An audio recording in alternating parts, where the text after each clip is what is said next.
पावसाळ्यामध्ये काय होतं, बऱ्याचदा खूप पाऊस येतो आणि खूप पावसामुळे काय होतंय, नद्या, ओढे, नाले जे काय असतील ते एकदम तुडुंब व्हायला लागतात आणि ह्या जे काय नद्या वगैरे, ह्या नद्यावरती जर आपण योग्य पद्धतीने जागजागी वेळ नियोजन करून जर डॅम आपण टाकले नाही तर शेवटी काय होतं, हे नद्यांचं पाणी समुद्राला जाऊन मिसळतं आणि समुद्राला एकदा जर ते पाणी जाऊन मिसळलं का ते पाणी ना पिण्याच्या योग्य राहतं, ना वापराच्या योग्य राहतं, ना कामधंद्याला, कंपन्यांना, म्हणजे जे काय असेल ते पाणी कसलंही कामाचं राहत नाही, बरोबर ना.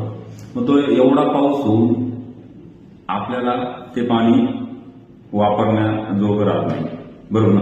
त्याच पद्धतीने काय होतं मित्रांनो, आपण तरुणपणामध्ये ना भरपूर पैसा कमवत असतो प्रत्येक व्यक्ती.